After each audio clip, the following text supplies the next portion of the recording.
এই জায়গায় এসেছি কিসের জন্য তাই না? এই এখন কিছু বুঝতে পারছিস না? 5 বছর আমার সাথে প্রেম করে গ্রামে এসে এখন তুই তোর মামাতো বোনকে বিয়ে করবি আর সে সব আমাকে মেনে নিতে হবে? পরীর সাথে তোর বিয়ে ঠিক করছি।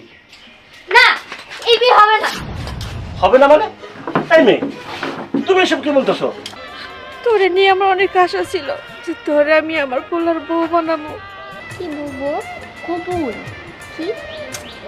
আরে কবুল বুঝলাম না। কি কবুল? আলহামদুলিল্লাহ কাজী সাহেব, বিয়ে সম্পন্ন হয়েছে।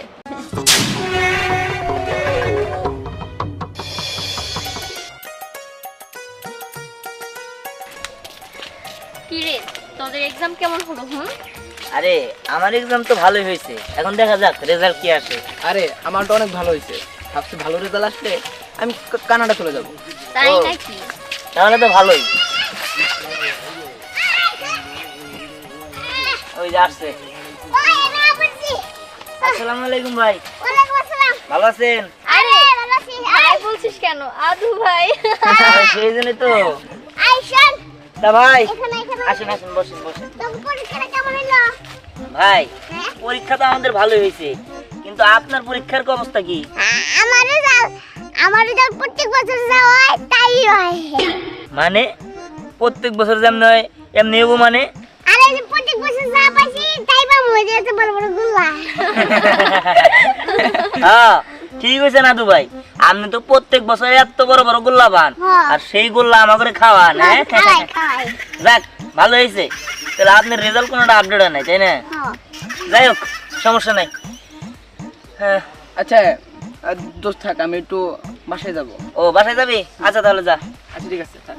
যা আমিও যাই। আপনি চলে যাবেন? হ্যাঁ, আমিও যাই। যা। আচ্ছা। দিহান, তোর তো এক্সাম শেষই, তাহলে এখন তুই কি করবি? কি আর করবো, একটা চাকরি বাকরি করবো, আর তারপরে তোর বিয়ে করবো। বললেই হলো বিয়ে করবি তাই না? এই তুই যে বিয়ে করবি, তুই কি চাকরি বাকরি কোনো কিছু করিস? আগে একটা চাকরি জোগাড় কর, তারপরে বিয়ে করার কথা ভাবা যাবে। তার কারণ আমার বাবা কোনো বেকার ছেলের কাছে তার মেয়ের হাত তুলে দিবে না। আরে এত ঠিক আছে, আমি তো চাকরি বাকরি করবোই, আর চাকরি ছাড়া তো তোমার বাবা আমার কাছে বিয়ে দিবে না সেটা আমি জানি। কি বলেছি বিয়ে দিবে না? আরে বুদ্ধু, আমি তো তোর সাথে তখন মজা করলাম। আমি হচ্ছি আমার বাবার একটা মাত্র মেয়ে। তোর আর আমার বিয়ের পরে আমার সব সম্পত্তি তো তোরই। তুই একটা কাজ করবি, আমাদের বিজনেস সামলাবি, তাহলেই হবে। আর আমি বাবার সাথে তোর আর আমার ব্যাপারে সবকিছু বলে দিয়েছি, বাবা রাজি আছে। তাই? হুম। তা তো বুঝলাম, কিন্তু আমি কিন্তু ঘর জামাই থাকতে পারবো না। তোকে ঘর জামাই থাকতে হবে না। ঠিক আছে।